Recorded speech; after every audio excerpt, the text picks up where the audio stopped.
Piyush Goyal, India's Minister of Commerce and Industry, Shalom, Namaste, and welcome. And thank you for joining us at Channel 10, Israel's economic channel. Shalom, it's my privilege and pleasure. You are here in Israel, in the heart of Tel Aviv, in order to promote the free trade agreement, the first free trade agreement between India and Israel. So let's start it simply. Where do we stand now? Today, Minister Barkat and I have discussed and finalized the terms of reference, and we have just executed the document, which is the first step before we begin negotiations between Israel and India for a robust, balanced, fair and equitable free trade agreement, which will lead to the shared prosperity of Israel and India. You know, Israel and India had conversations on and off since 2010. What is the difference this time? I think the difference comes from our leaders, Prime Minister Modi and Prime Minister Netanyahu. Both have discussed and decided that we should strengthen the relations between Israel and India, two countries who share a very common history, two countries which complement each other with their respective strengths. Israel brings a lot of innovation, India brings a lot of talent, and together India and Israel become a force multiplier. So today, as you said, it's just the starting point.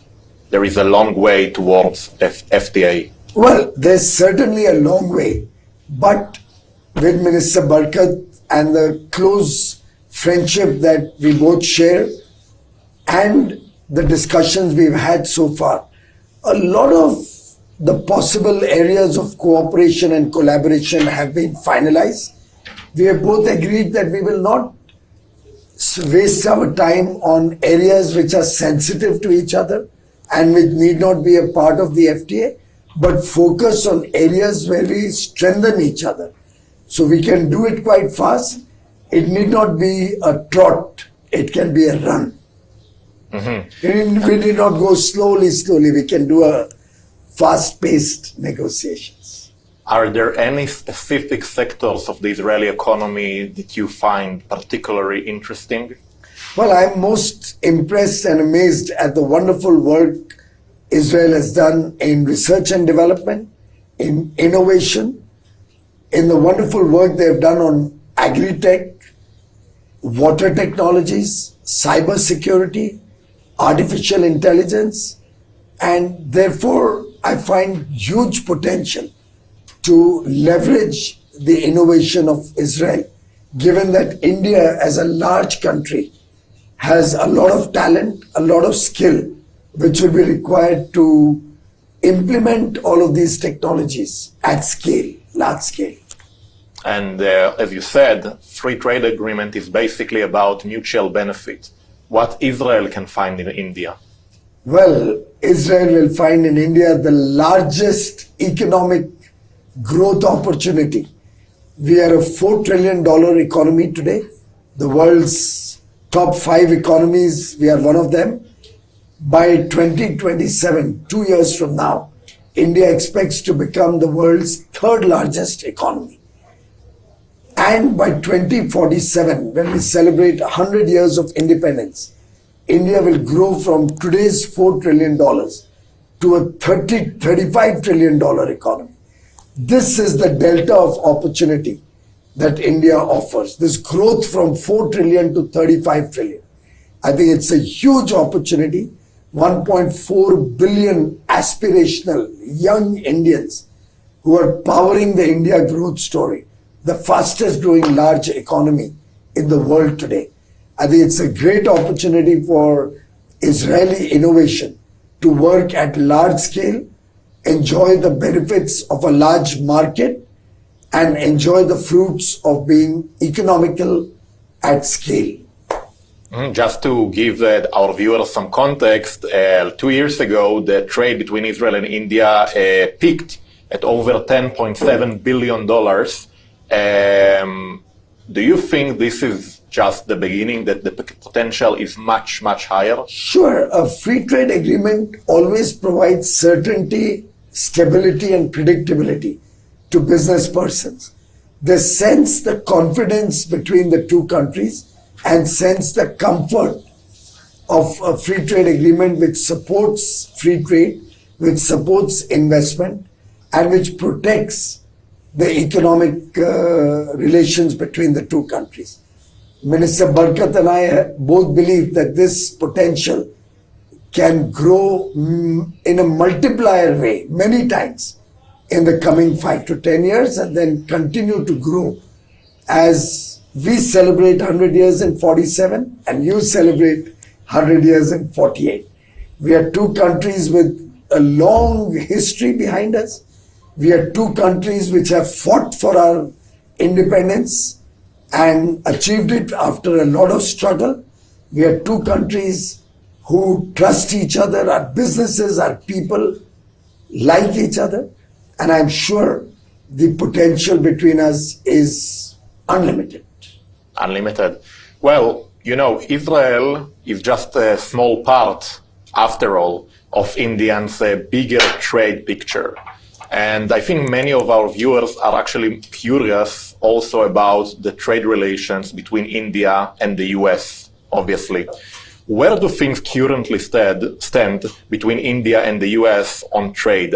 Is there any progress recently? We have wonderful relations with the United States of America. We have a strategic partnership which has only gone better over the last 25 years. And I believe that the discussions are progressing well, and we hope to be able to arrive at a fair and equitable, balanced agreement between the United States and India in the near future. So you are optimistic about that? Yes, this is a relationship which is very consequential, very important for both countries. We have the world's two big democracies, and I think the leaders, the businesses, and the people of both countries share a lot of friendship, a lot of commonality. And yet we cannot ignore the new world maybe that we live in since Donald Trump became the president again, since he became president. We share very good relations with President Trump, and we are very confident that India will work with the United States in the future in a much bigger way. So you are not afraid of the tariffs? Not at all. I think that will get resolved as we move towards a bilateral trade agreement that is under negotiation. I want to ask you about your perspective as Minister of Commerce and Industry about trade in general, because you were a vocal voice in India for openness. You said that the industry in India should open itself to a global competition. And yet at the same time you said that there are sectors that you as the Indian government want to protect and it's not negotiable. So I'd like to ask you, not negotiable. So I want to ask you, where do you draw the line?